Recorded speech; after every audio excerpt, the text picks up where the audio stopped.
My name is Steve Wenick, and I volunteered to do this interview because I thought it might be interesting to bring World War II to your audience from the perspective of a second grader.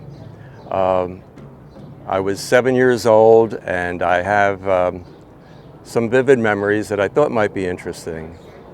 I remember going to school and dragging a wagon behind me, and it was piled with newspapers.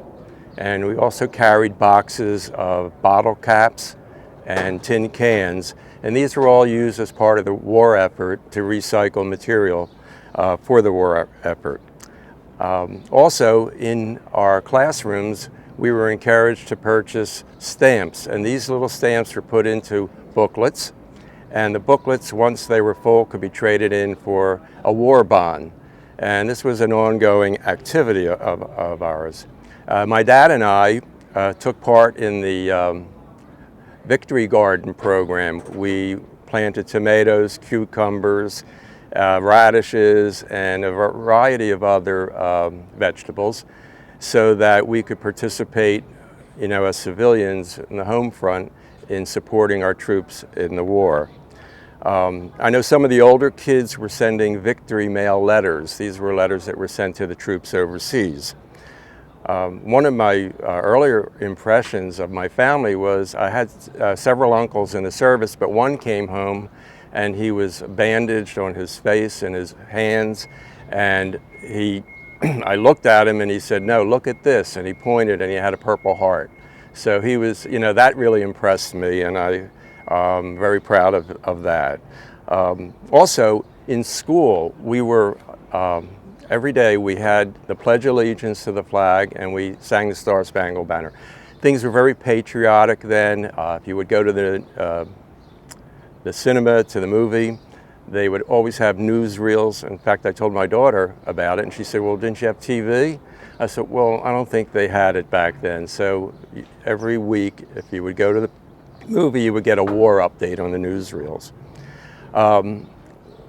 There were air raid drills. We called them blackouts, and the reason we called them blackouts, every house had to shut all their lights at the sound of a siren, and they would cover their windows with sheets, and you were allowed one range or stovetop burner to stay on, so there would be enough light to navigate around the kitchen area. I remember that there was a placard or a stand on the corner house of my block. I lived in a row house in Philadelphia, and in that stand there was a listing.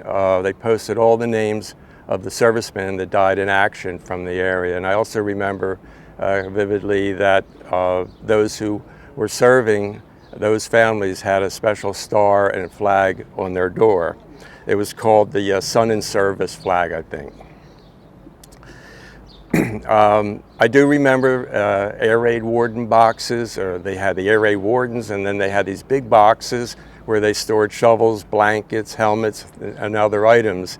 And these were very impressionable to a young kid growing up, and I still remember it. There was the rationing of food.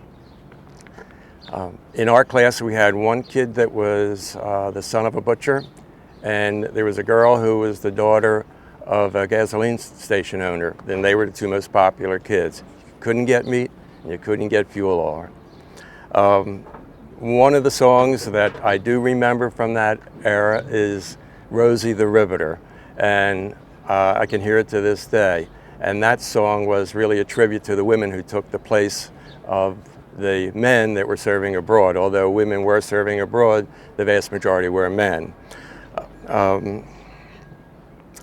I would say that they're probably the most vivid memories. There was just a general feeling of a general spirit in the land of patriotism, which I really don't see or haven't seen ever since the Second World War. But hopefully in the future we don't have any wars anyway, so just be patriotic on its own.